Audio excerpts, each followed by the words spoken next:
There we go. Yeah, nice fish.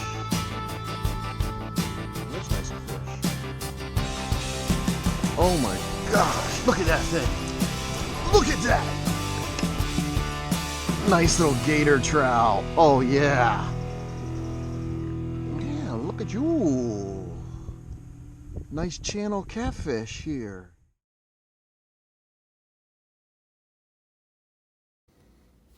All right, I found this square bill crankbait earlier today while fishing. It was on some line that was hanging from a tree, and I decided to go ahead and pull the line out of the tree so I could actually, try to clean up a little bit. It was down in the actual water, stuck on some limbs. I'm going to try to modify it and then try to catch a fish with it. You can probably see that those split rings are pretty rusted. I'm going to see if I can get them separated off of there, and then I'm going to show you what I'll do.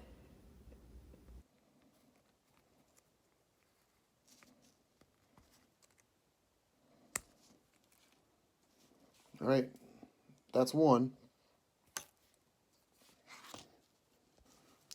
On a hard bait, which I don't use a whole lot of, I don't really like the treble hooks. You're trying to handle a fish as you've landed it on the kayak, it starts wiggling around, and you end up getting a treble hook or a hook in your actual hand. You try to net a fish with a treble hook on the hard bait, the fish gets kind of wrapped around or something like that when you're netting it, it gets hung up in there, and it takes longer to get the fish back into the water for a catch and release. I'm just not real fond of treble hooks. I like to put a single line hook on there and then see what I can do with it.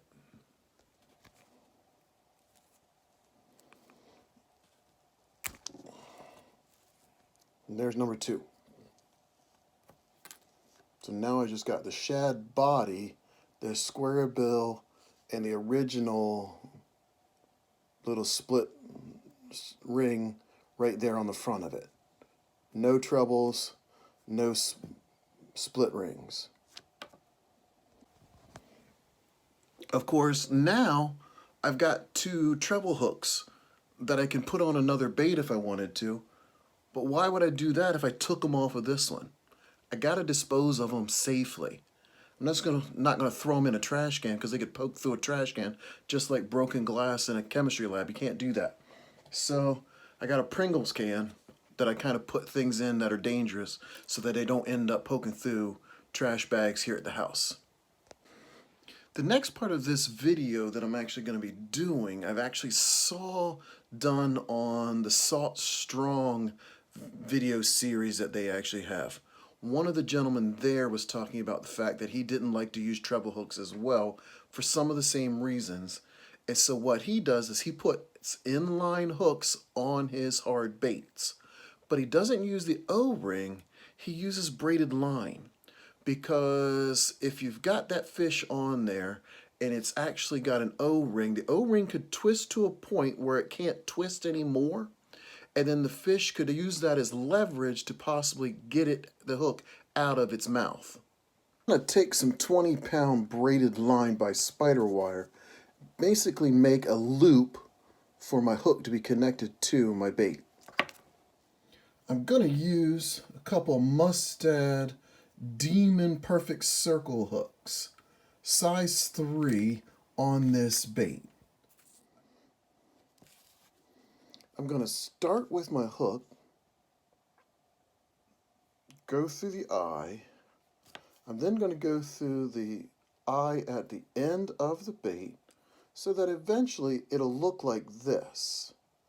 But I'm not just going to loop it once, I'm going to loop it twice. So I'm going to come back through the bait and then come back through the eye of my hook. As I start to cinch it down, you can see the loops. So we'll pull them a little tighter.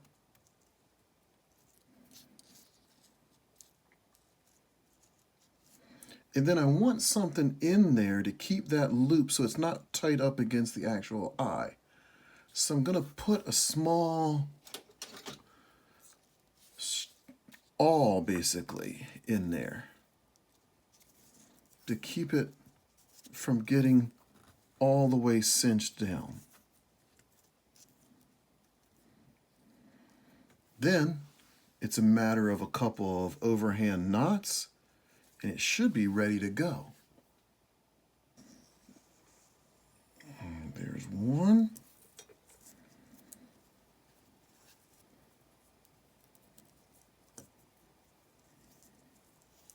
And there's two.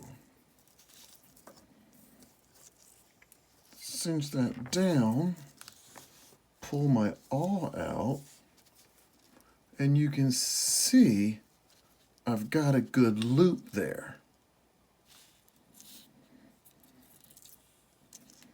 Cut off the tags, and I think I'm good to go.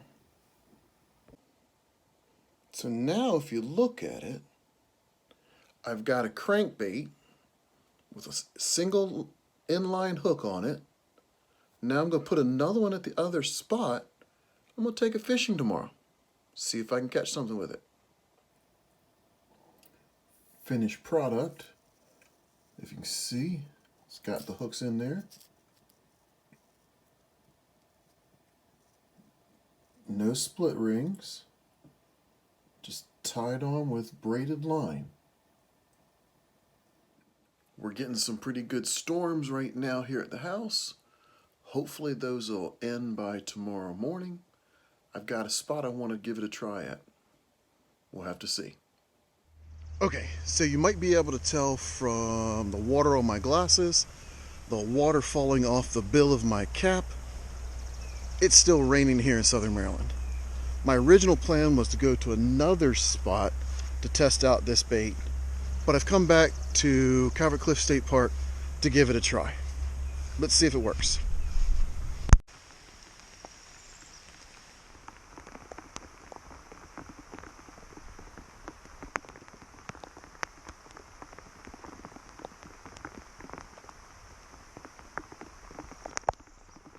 Okay, so it's a square bill, so it's going to dig down, but as you can see, all of it was caught pretty much on the bill itself. If these were treble hooks, they'd be covered in grass as well.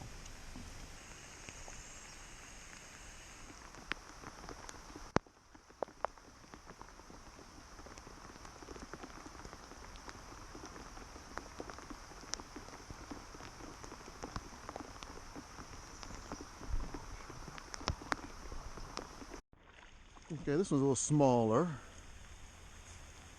little small bass, but you can see he just flopped and I got caught, but not stabbed. He's got that front hook in his mouth.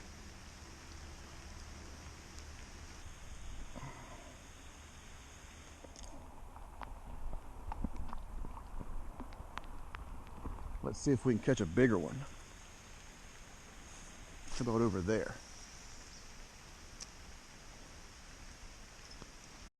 There's a fish.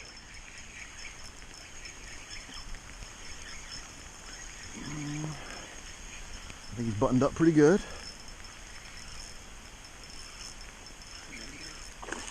Oh, that's a nice largemouth.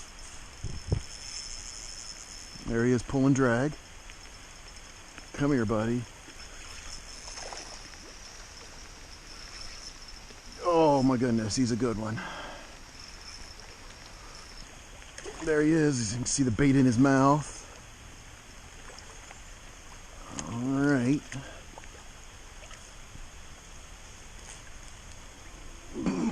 He's got both hooks in his mouth. Look at that.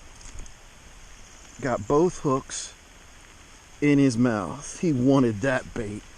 That's a nice one. No fear of getting stabbed by a treble hook when he shakes.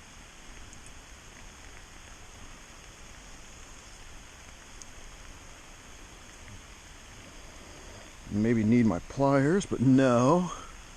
That's a nice fish.